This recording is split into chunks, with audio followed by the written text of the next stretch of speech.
Hello friends, എല്ലാവർക്കും വീണ്ടും ഒരു പുതിയ വീഡിയോയിലേക്ക് സ്വാഗതം. ഇത് നമ്മൾ അരി കുതിർത്തരച്ച് റെസ്റ്റ് ചെയ്യാൻ വെക്കാതെ അപ്പോൾ തന്നെ ഉണ്ടാക്കാൻ പറ്റുന്ന ഒരു അടിപൊളി ഉണ്ണിയപ്പത്തിൻ്റെ റെസിപ്പിയാണ് പരിചയപ്പെടാൻ പോകുന്നത്. ഈ വീഡിയോ ഇഷ്ടപ്പെടുകയാണെങ്കിൽ തീർച്ചയായിട്ടും ഒന്ന് ലൈക്ക് ചെയ്യണം. അതുപോലെ ഫ്രണ്ട്സിനും റിലേറ്റീവ്സിനൊക്കെ ഒന്ന് ഷെയർ ചെയ്ത് കൊടുക്കുകയും ചെയ്യണം. ഞങ്ങളുടെ ചാനൽ ഇതുവരെ സബ്സ്ക്രൈബ് ചെയ്യാത്ത കൂട്ടുകാർ ആരെങ്കിലും ഉണ്ടെങ്കിൽ ഒന്ന് സബ്സ്ക്രൈബ് ചെയ്ത് സപ്പോർട്ട് ചെയ്യുകയും ചെയ്യണേ. പിന്നെ ആ ബെല്ലൈക്കൺ ഒന്ന് എനേബിൾ ചെയ്യാനും മറക്കരുതേ. എങ്കിൽ ശരി, ഇതെങ്ങനെയാണ് തയ്യാറാക്കുന്നത് നമുക്ക് നോക്കാം. ആദ്യം നമുക്ക് ഈ ഉണ്ണിയപ്പത്തിന് ആവശ്യമായിട്ടുള്ള ശർക്കരപ്പാനി ഒന്ന് തയ്യാറാക്കിയെടുക്കാം. അതിനുവേണ്ടി നമ്മൾ ഇതുപോലൊരു പാത്രം എടുത്തു. ഇതിലോട്ട് നമുക്കൊരു 1/4 കപ്പ് ശർക്കര ഇട്ട് കൊടുക്കാം. ഏകദേശം ഒരു 200 ഗ്രാമോളം ശർക്കര വരും കേട്ടോ.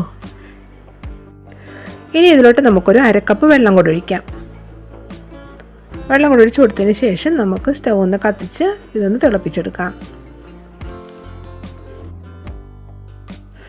ഇപ്പോൾ ഇത് തിളച്ചിട്ടുണ്ട്. നമ്മൾ ഇട്ട് കൊടുത്ത ശർക്കരയെല്ലാം നല്ലതായിട്ട് ഉരുക്കിയിട്ടുണ്ട്. ഇത്രയും മതി. ഇനി നമുക്ക് സ്റ്റൗ ഓഫ് ചെയ്യാം. എന്നിട്ട് ഈ ശർക്കര പാനി അരിച്ചൊരു പാത്രത്തിലോട്ട് മാറ്റാം. സ്റ്റൗ കത്തിച്ച് വീണ്ടും നമ്മളൊരു പാൻ സ്റ്റൗവിലോട്ട് വെച്ച് കൊടുത്തു. ഇതിലോട്ട് നമുക്ക് 2 ടേബിൾ സ്പൂൺ നെയ്യ് ഒഴിക്കാം. നെയ്യ് നല്ലതായിട്ടൊന്ന് ചൂടായി വരുമ്പോൾ ഇതിലോട്ട് ചെറുതായിട്ട് അരിഞ്ഞ് വെച്ചിരിക്കുന്ന തേങ്ങ ഇട്ടൊന്ന് വറുത്തെടുക്കണം. ഞാനിപ്പോൾ ഇവിടെ ഒരു 1/4 കപ്പ് തേങ്ങ എടുത്തിട്ടുണ്ട് കേട്ടോ. ഇതിൻ്റെ കളറുണ്ടല്ലോ, ചെറുതായിട്ടൊന്ന് ചേഞ്ച് ആയി വരുന്നവരെ നമുക്കിതൊന്ന് ഇളക്കിയെടുക്കാം.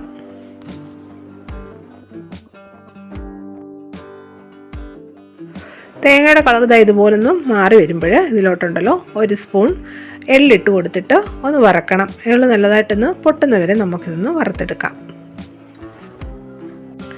എള്ളുകൂടി നല്ലതായിട്ടൊന്ന് വറുത്തെടുത്തിട്ട് ചേർക്കുമ്പോൾ നമ്മുടെ ഉണ്ണിയപ്പത്തിന് നല്ല ടേസ്റ്റ് കിട്ടും. ഇപ്പോൾ ഇതാ തേങ്ങയും എള്ളുമൊക്കെ നല്ലതായിട്ടൊന്ന് മൂത്തിട്ടുണ്ട്. ഇത്രയും മതി. ഇനി നമുക്ക് സ്റ്റൗ ഓഫ് ചെയ്യാം. എന്നിട്ടിത് സൈഡിലോട്ട് മാറ്റി വെക്കാം. ഇനി നമുക്ക് ഈ ഉണ്ണിയപ്പത്തിന് ആവശ്യമായിട്ടുള്ള മാവൊന്ന് റെഡിയാക്കി എടുക്കാം. ഉണ്ണിയപ്പം ഉണ്ടാക്കാൻ വേണ്ടി നമ്മളിവിടെ 1 കപ്പ് പച്ചരിയാണ് എടുത്തിരിക്കുന്നത്. 1 കപ്പ് പച്ചരി എടുത്ത് നല്ലതായിട്ടൊന്ന് കഴുകിയതിന് ശേഷം 4 മണിക്കൂറൊന്ന് കുതിർത്തെടുത്താണ് കേട്ടോ. അരി നമ്മൾ വെള്ളത്തിൽ നിന്ന് മാറ്റി ഇതുപോലൊരു അരിപ്പയിലോട്ട് ഇട്ട് വെച്ചിട്ടുണ്ട്. അപ്പോൾ അതിലുള്ള വെള്ളം എല്ലാം അങ്ങ് ഊർന്നു വെക്കോളും. ഇത് നമുക്കൊരു മിക്സറി ജാറിലോട്ട് ഇട്ട് കൊടുക്കാം.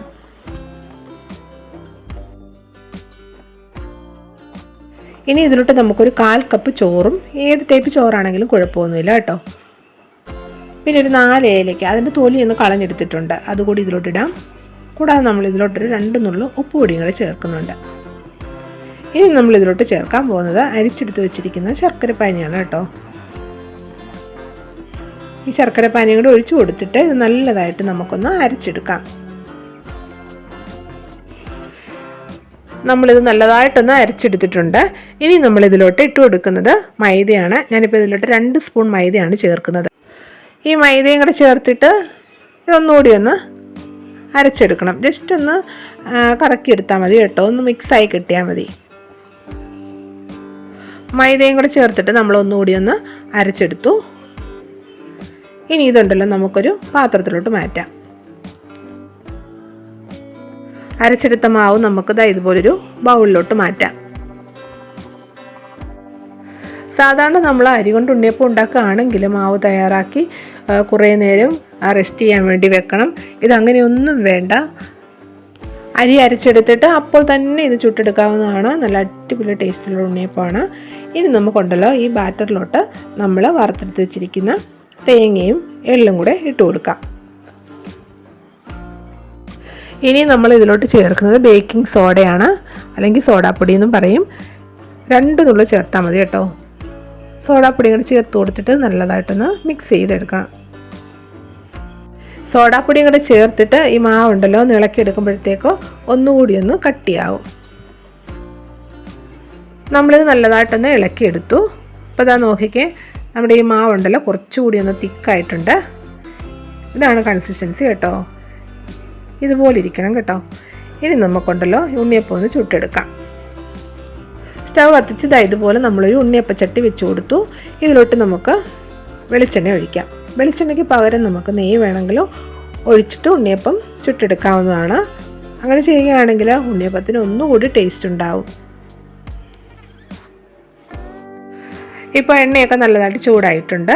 ഇതിലോട്ട് നമുക്ക് നമ്മൾ തയ്യാറാക്കി വെച്ചിരിക്കുന്ന മാവ് ഒഴിക്കാം. വക്കുള്ള ഒരു ഗ്ലാസ്സിലോട്ട് നമ്മൾ മാവെടുത്തിട്ട് ഇതുപോലെ ഒന്ന് ഒഴിച്ചു കൊടുക്കുകയാണെങ്കിൽ നമുക്ക് ഈസി ആയിട്ടിത് ഒഴിച്ചു കൊടുക്കാൻ പറ്റും. എല്ലാ കുഴിയിലും ഇതുപോലെ നമുക്കൊന്ന് മാവ് ഒഴിച്ചു കൊടുക്കാം. എന്നിട്ട് ഇതിൻ്റെ ഒരു സൈഡ് നല്ലതായിട്ടൊന്ന് മൂത്ത് വരുമ്പോൾ നമുക്കിത് തിരിച്ചിട്ട് കൊടുക്കാം. ഇപ്പോൾ ഇതിൻ്റെ ഒരു സൈഡ് മൂത്തിട്ടുണ്ട്. ഇനി നമുക്കിത് തിരിച്ചിട്ട് കൊടുത്ത് മറു സൈഡും കൂടെ ഒന്ന് മൂപ്പിച്ചെടുക്കാം. ഉണ്ണിയപ്പമൊക്കെ നല്ലതായിട്ട് മൂത്തിട്ടുണ്ട്. ഇത്രയും മതി. ഇനി നമുക്കിത് ചട്ടിയിൽ നിന്ന് മാറ്റാം. ഇതേ രീതിയിൽ ബാക്കിയുള്ള മാവും കൂടെ ഒഴിച്ചു കൊടുത്തിട്ട് നമുക്കിതെല്ലാം ഒന്ന് ചുട്ടെടുക്കാം. അപ്പോൾ നമ്മുടെ ഉണ്ണിയപ്പം എല്ലാം റെഡി ആയിട്ടുണ്ട്. നല്ല അടിപൊളിയായിട്ട് നമുക്ക് ഉണ്ണിയപ്പം കിട്ടിയിട്ടുണ്ട്. നല്ല സോഫ്റ്റും നല്ല ടേസ്റ്റിയുമായിട്ടുള്ള ഉണ്ണിയപ്പമാണ്. എല്ലാവരും ഒന്ന് ട്രൈ ചെയ്ത് നോക്കണം. വീഡിയോ ഇഷ്ടപ്പെട്ടെങ്കിൽ തീർച്ചയായിട്ടും ഒന്ന് ലൈക്ക് ചെയ്യണം. അതുപോലെ നിങ്ങളുടെ ഫ്രണ്ട്സിനും റിലേറ്റീവ്സിനൊക്കെ ഒന്ന് ഷെയർ ചെയ്ത് കൊടുക്കുകയും ചെയ്യണം. പിന്നെ ഞങ്ങളുടെ ഈ ചാനൽ സബ്സ്ക്രൈബ് ചെയ്യാതെ കാണുന്ന കൂട്ടുകാർ ആരെങ്കിലും ഉണ്ടെങ്കിൽ ഒന്ന് സബ്സ്ക്രൈബ് ചെയ്ത് സപ്പോർട്ട് ചെയ്യുകയും ചെയ്യണേ.